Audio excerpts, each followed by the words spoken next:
What's going on, everyone? Welcome back to the Scale News Update. If you're not familiar with the show, this is where we talk about the news topics that happened in the scale world of RC over the past week. If you enjoy the Scale News Update regularly, hit the like button and let's jump into this week's topics. First, let's jump into the biggest news of last week. Axial dropped an entirely new platform called the Gilamon. This is named after a lizard that is common in the southeast called the Gila monster, and it's spelled similar to how you see the name. It's just been shortened a little bit. So while many of us who may not be as familiar with southwestern lizards are mispronouncing the name fairly regularly, you know, it's going to be a bit of a confusion point. But nonetheless, this new platform is a bit outside the box for Axial in some ways. In other ways, it's kind of right down their alley. This is being presented as a 1/8 scale crawler. Now, the scale I feel like is throwing a lot of people off.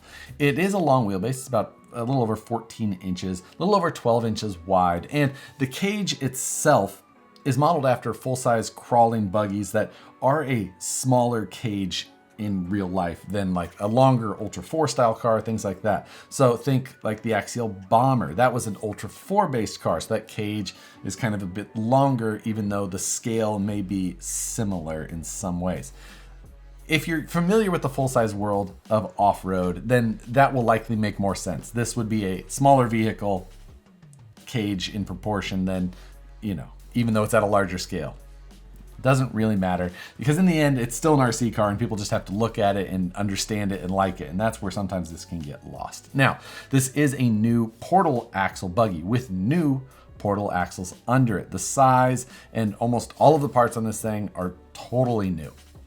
It does have ASD, or axial selective drive, or selectable drive, something along those lines.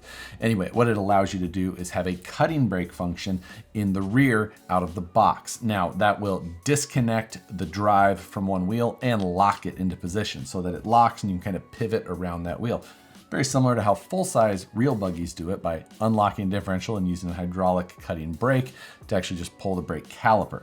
We're doing it a little bit different in RC, but that's, you know, like one of the big new features of it. Now, that same system can be applied to the front axle and the transmission as an aftermarket part. That will allow you to have cutting brakes on the front, as well as a front and rear dig option. Now, this whole system is a little bit different, as it only uses one servo to do both left and right. This is actually the exact same design or design style. It was going to be used in the original Axial XR10 back in like 2010. I believe that thing was initially released. And the thing with using one servo is that it doesn't actually pull the axle or the drive back into place. So you can put an extremely strong servo on it and it will unlock, or, you know, go into that, or technically go into that locked position to hold that tire in place. But when it releases, it's not using the strength of the servo at all to pull it back. It's actually just using spring pressure. Now, Axial is offering a number of aftermarket parts for this soon, including stronger springs if you're using a stronger servo. The stock servo, if you try to put stronger springs on it, you'll likely burn it out. But if you do upgrade the servo, then you can take advantage of a stiffer spring to help it unlock. If you're in high traction areas, probably going to be a good idea. The system out of the box for me during my test was actually very reliable. I didn't have to use I didn't have to like unload it or back up to get it to disengage, which is something I was expecting. But if you're on really high traction situations, like when I was testing on carpet, then you absolutely do have to use like reverse almost to get it to unload and be able to unlock itself.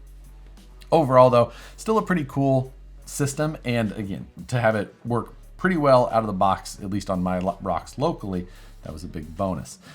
The tires that came on the truck, unfortunately, unlike the ASD, did not work for me locally. And, you know, seeing some other run videos, if you're in like kind of normal rocky traction situation, not something super grippy, the stock tires don't have a ton of grip. So changing those things out might be something you're considering. The stock tires on this are a 2.2 inch wheel with a 5.5 inch tall tire, which there's a decent number of options in that range for 2.2s. You can go a little bit bigger, up to the 5.75 size. 5.5 on its own, a little bit harder to find things directly in that realm, but a number. And hopefully this means that more tire options start to become available. Proline being with Axial, hopefully they've got something ready to drop around the corner for this thing. Please, some 2.2 crawlers at 5.5, 5.6, somewhere in there. I'd be so stoked. Beyond that, the whole buggy, I did a video on it that kind of went all into depth. There's a lot of cool potential for this truck in general. It's not as polished as I would have liked to have seen out of the box for some of the things. I think it's just the difference between like a good RC and a great RC. Out of the box, this thing is good. It's a good car. There's some things on it that just, you know, feels like it could have been taken further to get it fully to that point of that great RC. Axial's had a lot of great RCs in the past. They've had some good ones as well.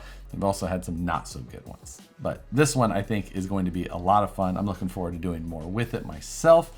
And if you're interested in getting in on the pre-order, they did open those up right away. So this is coming in two different liveries. One is a green Axial style and the other is a worn, and you can choose whichever one may fit you best with that. I think it's going to be great. The reception of this initially, I feel, was pretty compromised because of all of the leaked information that came from Horizon. This thing got leaked, you know, 12 hours plus before the actual release of the vehicle. And that really kind of set people in a mindset where they saw a couple of photos that may have been good or bad. And that just, they made a decision based off of that without hearing anything else for 12 hours. And that is just never a good thing. So you have to let me know below. Do you like it? Do you not like it? Did you see the leak or did you see it once it was finally released? Be interested to hear how exactly that went for you. Now, getting right into some of those aftermarket parts that I was talking to earlier, Axial has already dropped that they're going to have aluminum panels for this. This is the first time I've ever seen Axial do anything like that. Aluminum panels for the Gilamon, I almost called it Gilamon, for the Gilamon right away. Cut sides, roof, hood, and bent formed into place. That's pretty cool. It's nice to see them just dive right into that, like knowing that that is going to be something they're going to do and they're just going to capitalize on it right away. Can't be bothered about that. They're also going to have brass knuckles, you know, a number of regular upgrade parts. I put some 2.2 wheels on mine. I was able to fit some SLW 225 hubs on there, keep it just barely over 12 inches. Pretty excited overall, and I'm sure we're going to see a ton of aftermarket support for this thing pouring in before long. Then today, well, Monday, the day I'm filming this, Axial dropped another unexpected piece of information, at least to me. They announced Axial Fest Europe is going to be happening June 19th through the 21st, and this is in Austria. So I looked up the location that they had posted on the photo. They didn't have much details yet, but they did have a little bit on there. Googled that, found the location that they were going to be doing it at, which looks amazing, and that's going to be pretty cool. So for everybody in Europe who's never got the chance to have an Axial Fest, since Axial Fest West is not happening anymore, I mean, congrats to everybody in Europe who's going to be able to make the trek to this new event. And then speaking of international events, if you're on the comp crawling side of the hobby, WRCCA Worlds is going to be held in Portugal this year. That's September 17th through the 21st. WRCCA is like the MOA style crawlers. You got 2.2S, which is like sporties. We've called them for ever so long. So yeah, if you've ever been interested in that side of the hobby, or you already are interested in Portugal's been on your bucket list, or maybe not too far of a trek, maybe something worth checking out. The information on that event came through the Scale News email. So if you work for a RC company and like to see some of your products on the Scale News update, you can send me an email to news@harleydesigns.com. Include a photo, a description, and a link to your website when or if it is already available, or if it's not on there yet, shoot me the information on when it will be. So shoot that over. Love to take a look at it, see if it fits the Scale News. This Wednesday, 6 p.m. Pacific, 9 p.m. Eastern, Matt and I will be on Livestream Takeover once again, this time discussing how the purchase of our RC 4-wheel drive mystery boxes was canceled, ripped out of our hands. So unfortunate. We were really looking forward to receiving those mystery boxes, but our orders were canceled, and then there will be other shenanigans included in that stream. Last week was a great one. This week I'm looking forward to as well. Next on the list, Vanquish Products finally released the H10 aluminum steering knuckles. So this will be a drop-on replacement for your H10 Optic kit or RTR, and you can drop these in. These are available in both clear and black. When I say available, I do mean that they sold out very quickly on the first batch, but they will continue to be repopulating on the site ever so often. So keep checking back on that. You can also sign up for notifications on the shop app in case you want a little bit of a heads up when those do hit the website. Speaking of the H10 Optic RTRs, the Yokohama and the Sparko now have a new price at $429 for the RTR, bringing it closer down to that kit level. Now, of course, the kit has a number of different components in it, but the RTR is finished, has wheels and tires, radio, electronics. So you can check that out if you're looking for a good deal on the H10. And speaking of good deals, the channel membership is such a good deal. Boom, segue. Someone last week said saying segue takes away from the fact that it's a segue. I feel like the segue needs to be acknowledged. Channel membership helps support the channel a little bit extra. You get to see extra videos behind the scenes. You also get videos like After News Delight, which is an extension of the Scale News Update, where we go back over the topics that we went here, but a little bit more candid, a little bit more in depth, you know, have a little bit more less time constraint so we can get into things a little bit further. But if you're interested in any of that information, you can check the link in the description below. I've also been doing pre-streams before, like the Friday night live streams, where I have a 30-minute members only pre-stream before we go into the full live stream, which we had a great one of last Friday as well. This week, Hobby Plus released a new version of the CR18P.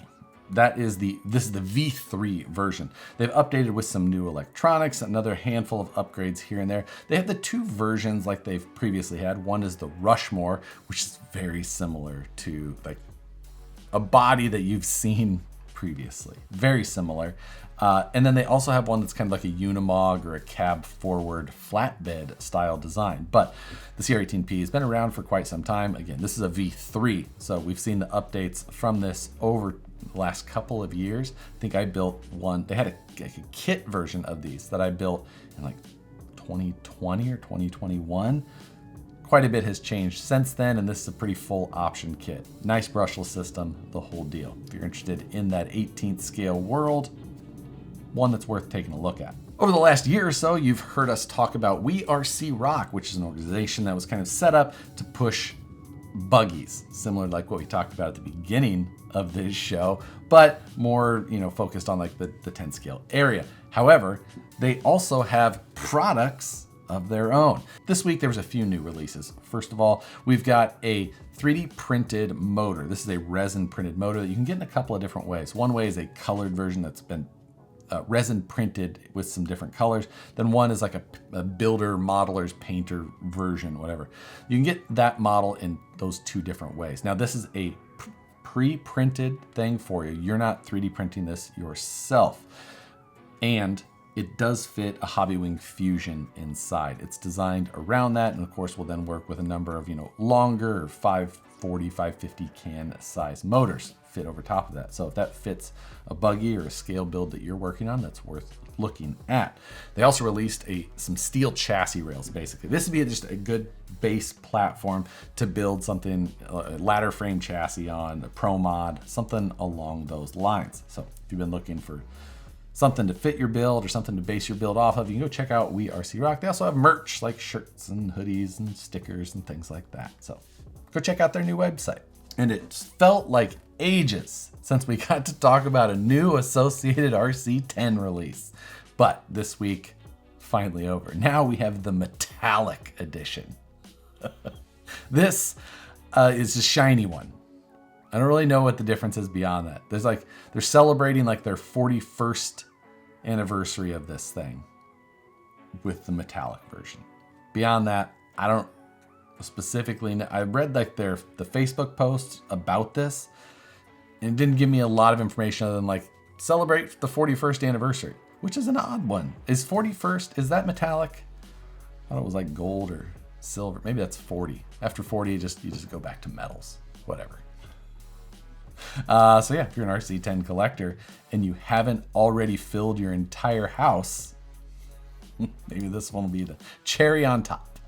But Associated wasn't done with the metallic version. They also have a new CR12. Now, the CR12, it's a weird one because we saw it first with Associated before Element existed. Then Element existed and they came out with like the Enduro 12, which is similar.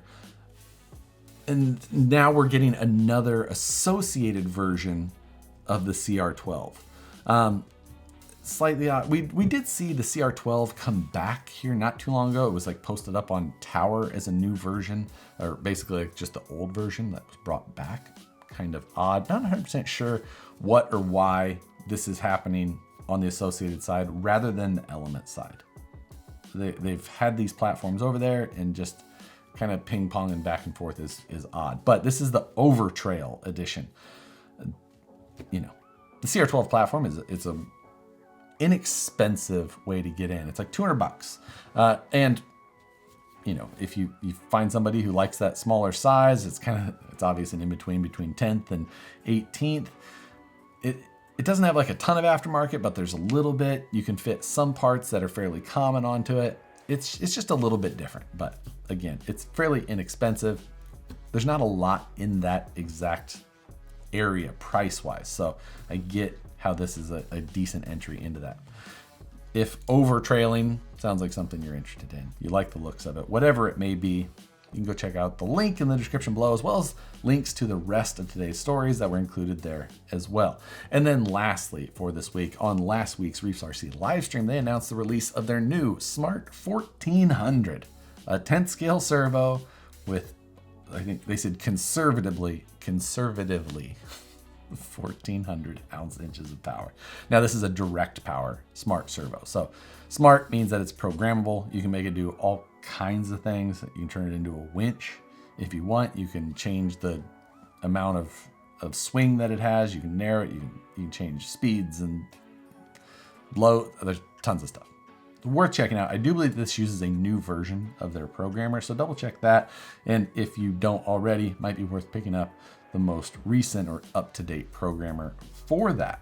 But with that, that does it for this week's news topics. For this week's question, I want to discuss that last topic, that Reefs Smart 1400. Now, the amount of servo power you like, that's one way or another.